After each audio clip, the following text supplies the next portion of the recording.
नमस्कार दोस्तों, मैं मनिंदर सिंह आपका एक बार फिर से स्वागत करता हूं आपके अपने YouTube चैनल ई एजुकेशन में। देखिए हम कर रहे थे प्रॉफिट एंड लॉस, उसी का अगला चरण है डिस्काउंट। उसी से रिलेटेड है ये चैप्टर आपका डिस्काउंट। कुछ बुक में ये आपका प्रॉफिट एंड लॉस में दे रखा है और कुछ बुक में ये अलग से एक चैप्टर दे रखा है। ठीक है, ये डिस्काउंट होता क्या है? आपने एक चीज देखी होगी कि कहीं पे आप किसी मॉल में या किसी दुकान में या ऑनलाइन जब आप शॉपिंग करते हैं, वहां पे आपने देखा होगा कि 20% डिस्काउंट चल रहा है या 30% डिस्काउंट चल रहा है। तो क्या आपको लगता है कि वो कंपनियां अपना सामान आपको घाटे में सामान बेच रही हैं? ऐसा बिल्कुल भी नहीं है। देखिए होता क्या है, जो चीज 100 रुपए की है उस पे उन्होंने 150 रुपए लिख दिए। अब 150 रुपए लिखने के बावजूद बाद में उन्होंने क्या किया, उन्होंने आपको 20% डिस्काउंट दे दिया। अब 150 का 20% होता है 30 रुपए।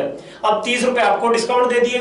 उसके बाद में आपने वो सामान खरीदा उनसे 120 का। आपको 150 रुपए पे आपको लगा कि ये सामान 150 का था और आपको 20% डिस्काउंट मिल गया और आपने वो सामान ले लिया 120 का। लेकिन कंपनी को फिर भी 20 रुपए का प्रॉफिट हुआ, क्योंकि कंपनी की जो लागत थी वो थी 100 रुपए और उसने आपको सामान दिया 120 का। तो उसे प्रॉफिट जो हुआ वो 20 रुपए का हुआ और उसने दिखा दिया कि हमने आपको चीज 20 रुपए डिस्काउंट में दी, 20 रुपए छूट में दिए। तो यहां से आपको चीजें क्लियर हो गई होंगी डिस्काउंट किसे कहते हैं। अब देखिए, अब तक आपने पढ़ी थी दो चीजें, दो मूल्य पढ़े थे, एक था क्रय मूल्य और दूसरा था विक्रय मूल्य। अब एक होता है अंकित मूल्य।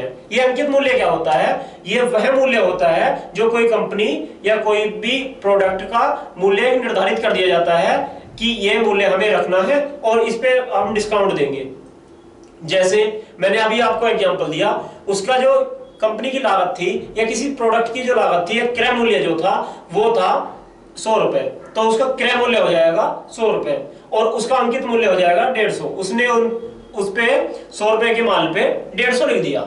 अब उसका अंकित मूल्य हो गया 150 और डिस्काउंट होके जिस मूल्य पर आपको सामान दिया, बार्गेनिंग करने के बाद में जिस रेट पर वो सामान बिकता है वो क्या होता है? उसका विक्रय मूल्य। तो क्रय मूल्य आपको पता ही है पहले से ही, वो सामान जिसपे किसकी लागत आई हो या किसी ने कोई सामान खरीदा हो।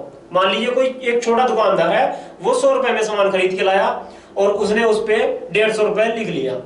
तो 150 क्या हो जाएगा? वो हो जाएगा उसका अंकित मूल्य और 100 रुपए था उसका क्रय मूल्य। और विक्रय मूल्य क्या हो जाएगा? जिसपे उसने वो सामान बेच दिया। तो यहां से आपको चीजें क्लियर हो गई होंगी, क्या क्रय मूल्य किसे कहते हैं, विक्रय मूल्य किसे कहते हैं और अंकित मूल्य किसे कहते हैं। क्रय मूल्य मतलब कॉस्ट प्राइस,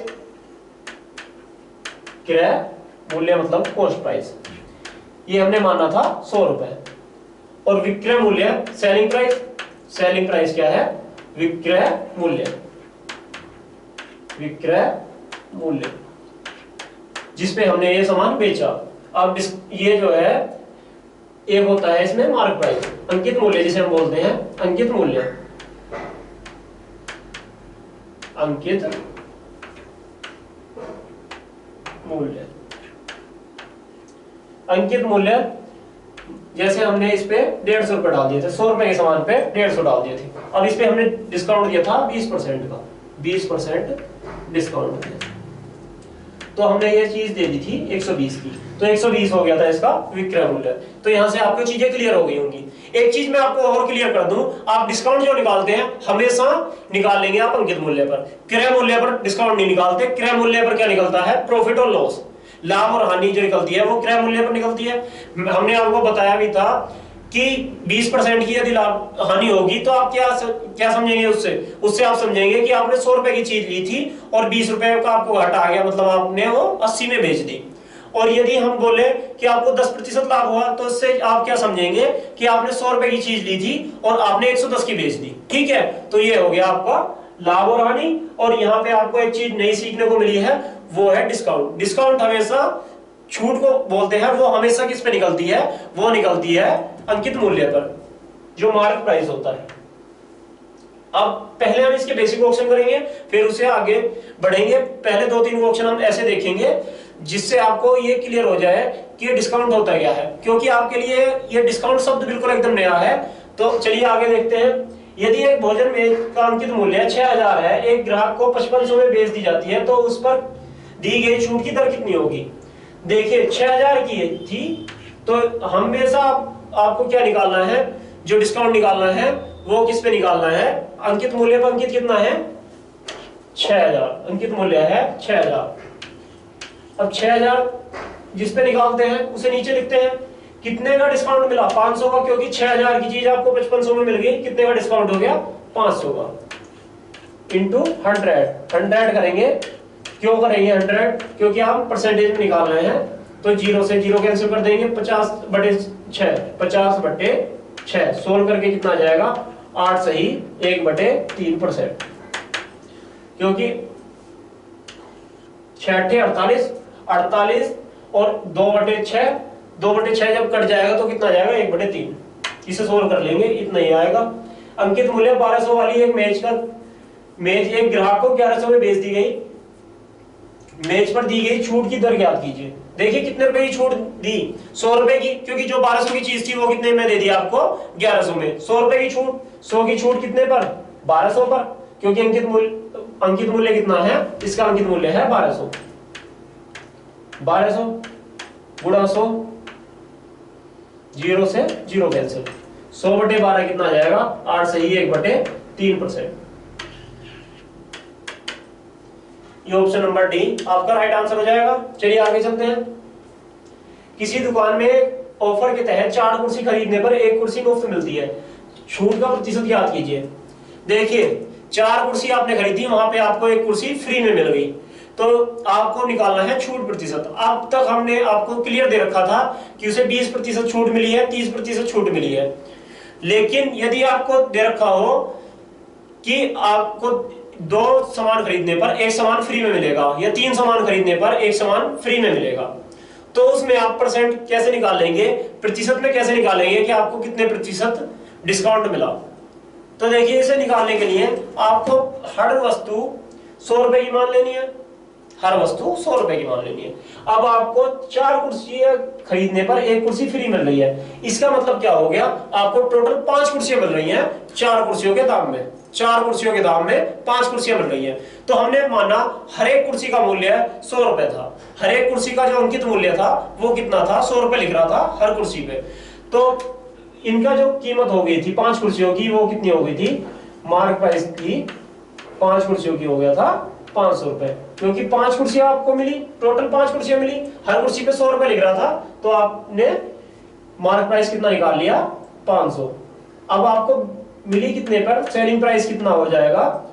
देखिए 4 कुर्सियों के आपको पैसे देने पड़े, मतलब 400 रुपए आपको देने पड़े, तो क्या हो जाएगा, इसका सेलिंग प्राइस हो जाएगा 400, क्योंकि एक कुर्सी तो आपको फ्री में मिल गई। तो कितने का डिस्काउंट हो गया 100 रुपए का, 100 का डिस्काउंट कितने पर 500 पर,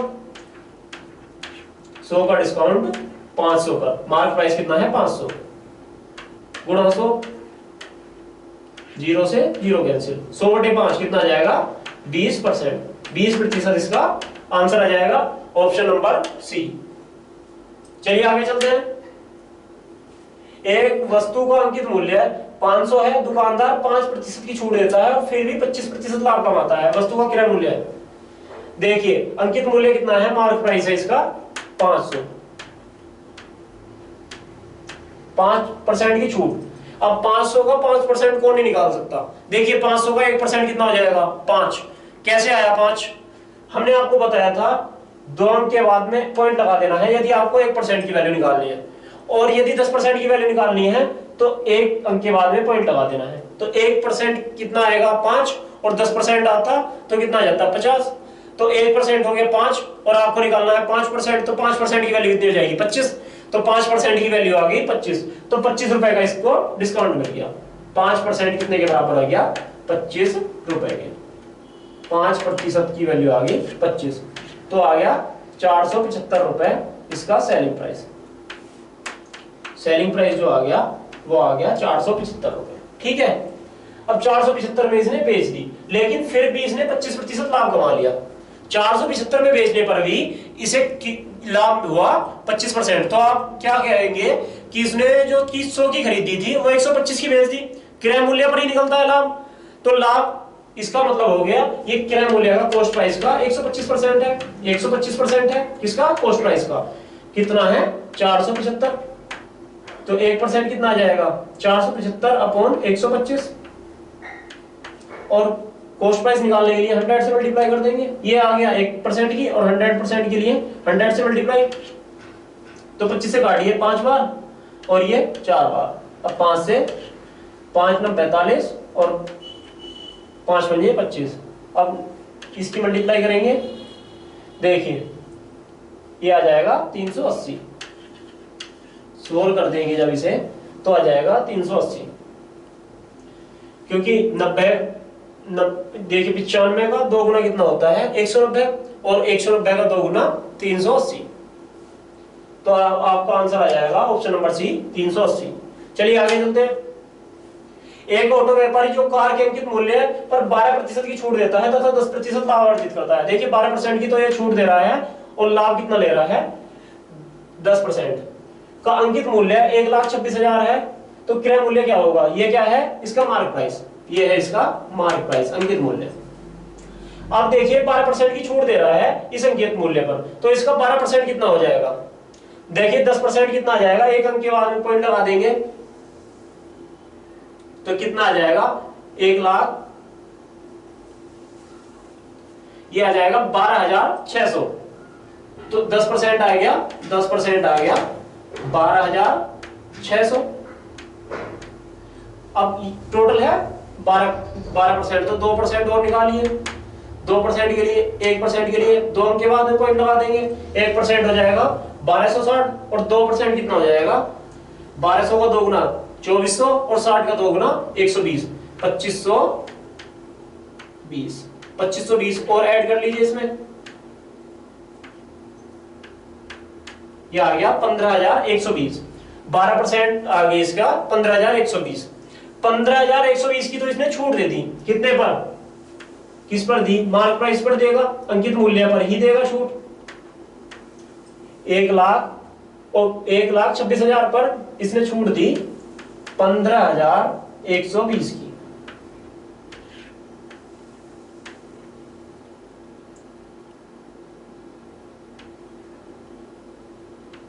जीरो,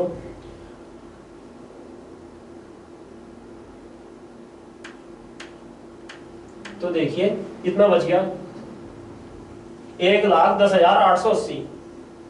ठीक है। अब ये क्या था, ये था आपका डिस्काउंट 15,120, ये था डिस्काउंट। ये क्या था इसका मार्क प्राइस, और डिस्काउंट देने के बाद में इसने ये सेलिंग प्राइस आ गया, इतने पर इसने ये बेच दी। अब आपको पूछा गया है इसका क्रय मूल्य पूछा है, आपने विक्रय मूल्य निकाल लिया, मार्क प्राइस आपको दिए रखा था, अंकित मूल्य दे रखा था, डिस्काउंट आपने निकाल लिया 15,120। अब आपको निकालना है मात्र क्या निकालना है क्रय मूल्य, कि इसने ये वस्तु कितने पर खरीदी। तो क्रय मूल्य, अब यहाँ पे एक चीज और दे रखी है, इसने 10% लाभ लेने के बाद में इतने की बेची। तो ये क्या है 1,10,880, इसके क्रय मूल्य का 110% है, कॉस्ट प्राइस का 110%। 110% कितना है 1,0880, ये कितना है 110%। तो आपको 100% निकालना है, तो 0 से 0 कैंसिल। अब 11 से एक बार कटेगा, 0 लगाएंगे, और फिर 0 बार डिवाइड जाएगा 1, फिर एक और 0, तो ये आ जाएगा 1,008। तो कौन सा ऑप्शन हो जाएगा, ऑप्शन नंबर सी आपका राइट आंसर आ जाएगा। चलिए आगे चलते हैं। 12% की छूट पर एक कमीज को बेचने पर अर्जित लाभ 8% है। यदि कमीज का अंकित मूल्य 1,080 है तो उसका क्रय मूल्य क्या होगा। देखिए अंकित मूल्य कितना है 1,080, और उस पर छूट कितनी मिल रही है 12% की। तो इसका एक 10% बताइए, 10% एक अंक के बाद में, एक पॉइंट के बाद, एक अंक के बाद में पॉइंट लगा देंगे। 10% हो गया 108, निकालना कितना है 12%। अब 1% कितना हो जाएगा 10.8, और 2% कितना हो जाएगा, ये हो गया 10% की वैल्यू। अब 2% और निकालना है 12% पूरा करने के लिए। अब 1% हो जाएगा 10.8, और 2% कितना हो जाएगा 21.6।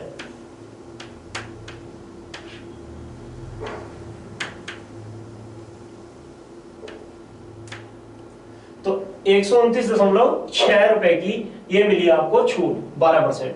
ये जो थी ये क्या है, छूट। ये 12% छूट की वैल्यू आ गई 129.6। तो मार्क प्राइस कितना है, मार्क प्राइस जो अंकित मूल्य है वो है 1080। अब इस पे छूट जो मिली, जो छूट मिली वो छूट मिली आपको 129.6 की 0.406।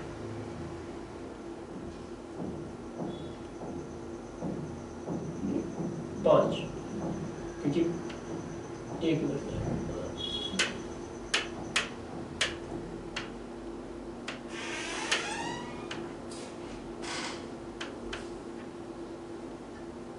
5 और ये 9, तो 950.4 ये क्या आ गया इसका सेलिंग प्राइस। अब ये कितना है, ये है 8% लाभ के बाद में, 8% लाभ के बाद में। तो जब आप इसे, ये कितना है इसका कॉस्ट प्राइस का 108%, 108%। अब कॉस्ट प्राइस निकालेंगे आप तो 100 से मल्टीप्लाई कर देंगे। जब आप इसे सोल्व करेंगे तो ये आ जाएगा आपका 880। इसे चाहे सोल्व करके देख लेना, ये टोटल आपका आ जाएगा 880। ठीक है, 950.4 की गुणा 100 से करेंगे और फिर उसे 108 से डिवाइड कर देंगे। चलिए आगे चलते हैं। एक दुकानदार को एक वस्तु के अंकित मूल्य पर 10% छूट देने के बाद 17% लाभ होता है। यदि उस वस्तु को बिना छूट के अंकित मूल्य पर बेचा जाता तो लाभ प्रतिशत क्या होता। देखिए, एक दुकानदार है, वो 10% छूट दे रहा है, फिर भी उसे 17% का लाभ हो रहा है। 17% का लाभ हो रहा है 10% छूट देने के बाद में। तो हम कह सकते हैं, हम क्या मानेंगे, उसका क्रय मूल्य मानेंगे 100 रुपए। उसने वो चीज 100 रुपए खरीदी और उसने बेच कितने की दी, 117 की, क्योंकि उसे 17% का लाभ भी दिया। सेलिंग प्राइस कितना हो जाएगा, 117। अब ये जो 117 रुपए में बेची, उसने, दुकानदार ने क्या बताया उसको कि हम आपको 10% डिस्काउंट दे रहे हैं। तो ये मार्क प्राइस का या अंकित मूल्य का कितना हो जाएगा, 90%। तो मार्क प्राइस का 90% है, 90% क्या है, 117। तो अंकित मूल्य कितना हो जाएगा, इसे 90 से डिवाइड कर देंगे और 100 से गुणा कर देंगे। 0 से 0 कैंसिल, 9 1 9 और ये 2 27, 9 3 27, तो कितना आ जाएगा 130। तो मार्क प्राइस कितना आ गया, 130।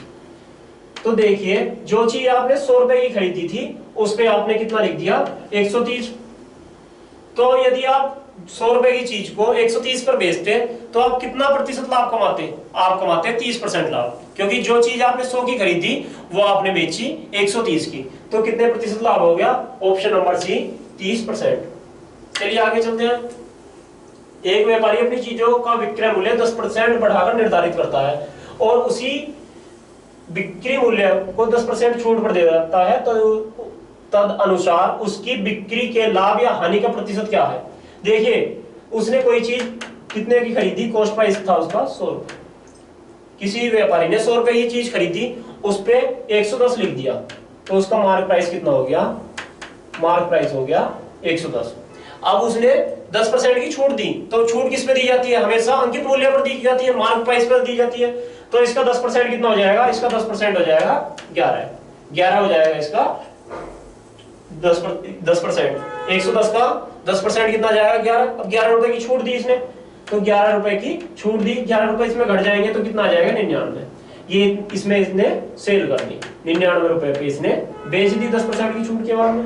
अब जो चीज आपने 100 रुपए की ली थी वो आपने 99 की बेच दी, तो क्या हुआ, 1 रुपए का घाटा।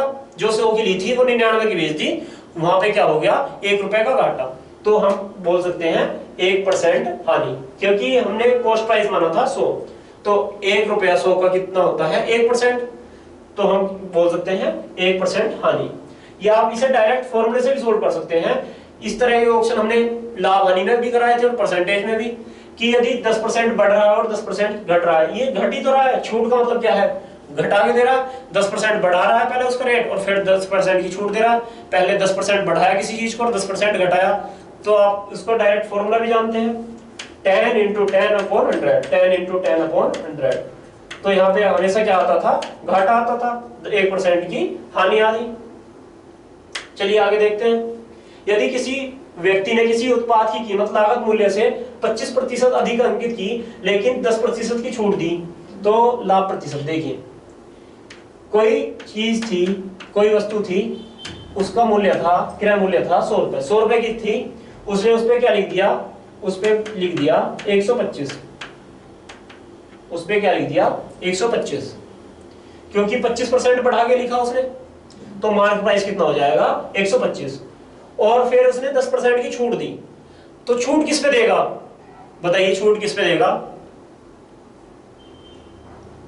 छूट देगा मार्क प्राइस पे, अंकित मूल्य पर। तो इस पे 10% कितना आ जाएगा, 125 का 10% कितना आ जाएगा 12.5, तो इतने की छूट दे दी, 12.5 की छूट दे दी, ये क्या है छूट, 12.5 की हो गई छूट, तो कितना आ जाएगा 112.5, इतने में इसने बेच दी, ये आ गया इसका सेलिंग प्राइस। तो 112.5 पे इसने बेच दिया इस चीज को, ठीक है। अब देखिए यहाँ पे ये पूछ रहा है तो लाभ प्रतिशत बताइए, तो जो चीज इसने 100 रुपए की खरीदी थी वो 112.5 की बेच दी, तो इसे कितने का फायदा हुआ 12.5, तो कितना आ जाएगा 12.5%। चलिए आगे देखते हैं, 10 और 20% के क्रम से दो बट्टों के समतुल्य एक अकेला बट्टा निम्नलिखित में से कौन सा है। देखिए एक पहले आपको 10%, अब तक आपने देखा था एक बट्टा, अब आप देखेंगे दो बट्टों को हम कैसे सोल्व करते हैं। इसका एक फॉर्मूला भी होता है और आप इसे बेसिक से भी कर सकते हैं। बेसिक से कैसे करेंगे पहले हम वो सीखेंगे, उसके बाद में हम देखेंगे फॉर्मूला। देखिए कोई चीज आपने, किसी वस्तु पे आपने 100 रुपए लिखा, मार्क प्राइस कितना डाल दिया, आपने डाल दिया 100 रुपए, ठीक है। जब आपने 10% पहला बट्टा दिया तो 10% का, तो ये चीज रह गई 10% बट्टे के बाद में ये रह गई 90 रुपए की, जो 100 रुपए की चीज थी वो घट के रह गई 90 की। उसके बाद में आपने एक बट्टा और दिया, कितने का दिया ये बट्टा, ये दिया आपने 20% का, तो 90 का 20% कितना आ जाएगा, 10% हो जाएगा 9 और 20% आ जाएगा 18, तो 18 रुपए और घटा दीजिए 90 में से, तो कितना आ जाएगा 90 में से जब आप 18 घटाएंगे आ जाएगा 72, 90 में से जब आप 18 घटाएंगे तो कितना आ जाएगा, ये आ जाएगा 72। अब जो चीज 100 की थी वो दो बट्टे लगने के बाद में कितने की होगी 72 की, तो कितने रुपए का डिस्काउंट हुआ, जो 100 की चीज थी वो 72 की हो गई, कितने का डिस्काउंट हुआ 28 का, तो आप बोल सकते हैं 28% डिस्काउंट। चीजें क्लियर हुई, आपको कैसे सोल्व करना है ये आपको समझ में आया। पहले एक बट्टा देना है 90, अब 90 पर ही दूसरा बट्टा देना है, ये नहीं है कि आप 100 पे ही दूसरा बट्टा निकालेंगे 20% का, इस तरह से तो आपका 30% हो जाएगा, 10 और 20 30, ऐसे नहीं करना। पहले जो बट्टा दे रखा है पहले उतना घटा देना है, उसी पे फिर दूसरा बट्टा दिया जाएगा। देखिए पहले क्या था, कंपनी ने 2 बार रेट कम किए, पहले उसने 100 रुपए लिख रखा था किसी पे, उसने काट के उसको कर दिया 90, 10% घटा दिए, उस पे दूसरी चिट लगा दी कि ये अब 90 की है। उसके बाद में उसने बोला कि यदि आप 90 रुपए का जो ये हमने सामान रख रखा है इसे आप लेंगे तो हम इस पे 20% डिस्काउंट देंगे, तो आपने जो डिस्काउंट लिया वो 90 पे ही तो लिया, ठीक है। तो पहले जो 100 थी वो 90 हो गई थी और 90 पे फिर 20%, 90 का 20% 18 रुपए फिर घट गया तो आ गया 72 रुपए। जो चीज 100 की थी वो अब होगी 72 की, तो कितने का डिस्काउंट हो गया 28 का। अब इसे हम फॉर्मूले से कैसे सोल्व करेंगे उसे और दिखा देते हैं। इसका फॉर्मूला भी होता है बहुत ही सिंपल फॉर्मूला है।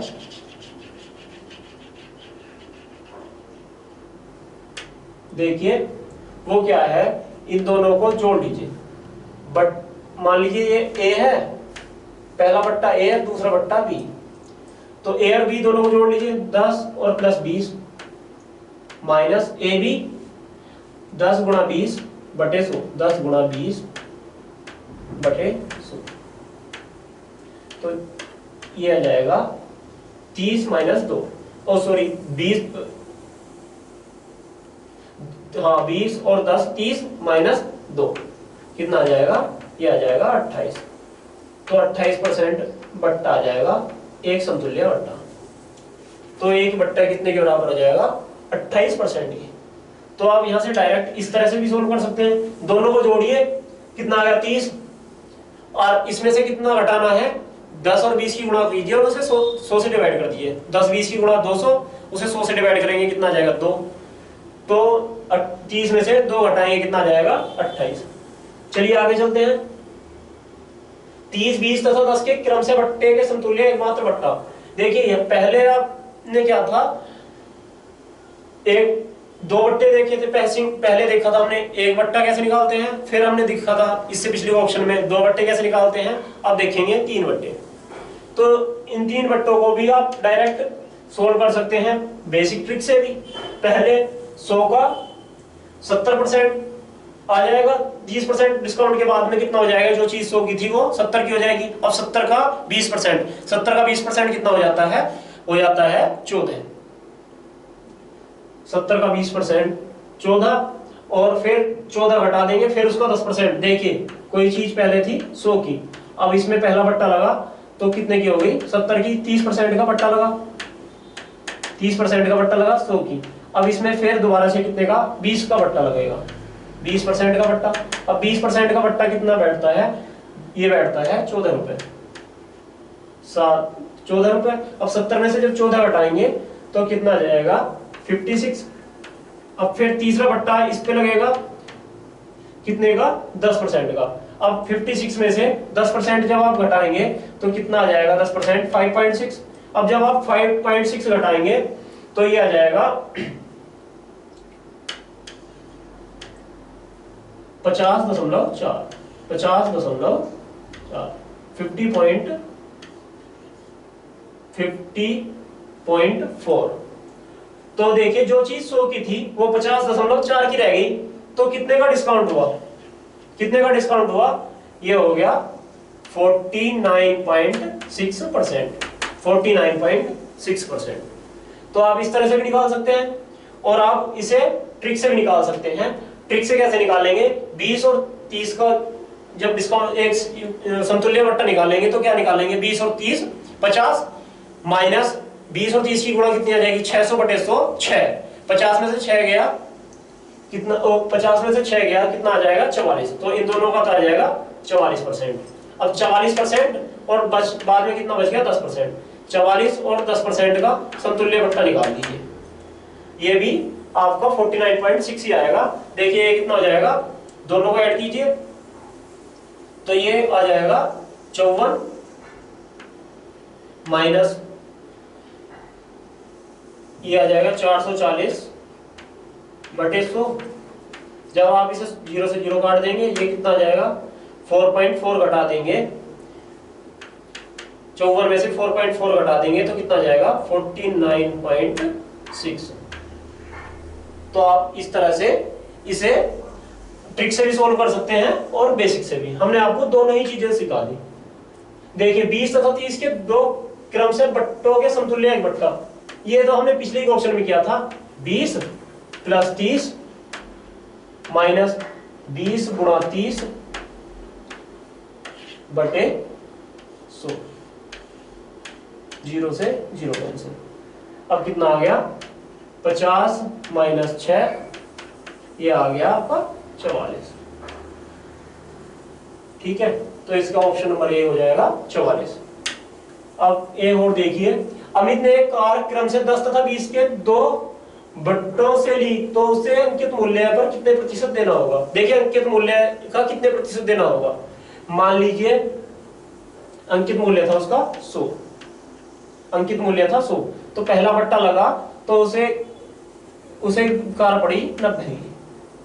अब दूसरा बट्टा लगा तो उसका 90 का भी 20% घट जाएगा, 90 का 20% बैठता है 18, तो 18 रुपए फिर घट जाएंगे, तो अब कितने की हो गई 72। तो अब इसे कितना देना होगा, ये क्रय मूल्य जो मार्क प्राइस माना था हमने 100 माना था 100%, तो इसे कितना देना होगा, इसका 72% मार्क प्राइस का 72% देना होगा। तो कौन सा ऑप्शन है, ऑप्शन नंबर ए ही है, इसमें पहला ही ऑप्शन है 72%। ये क्या है, इसका मार्क प्राइस, हमने मार्क प्राइस माना था 100, क्योंकि यहाँ पे कुछ मार्क प्राइस दे नहीं रखा था, यदि दे रखा होता तो हम उसी से सोल्व कर लेते, यदि नहीं दे रखा तो हमने 100 मान लिया। चलिए आपका ये चैप्टर तो यहीं पे खत्म होता है, और कल से हम करेंगे सिंपल इंटरेस्ट, साधारण ब्याज। ठीक है, okay bye, have a nice day, thank you.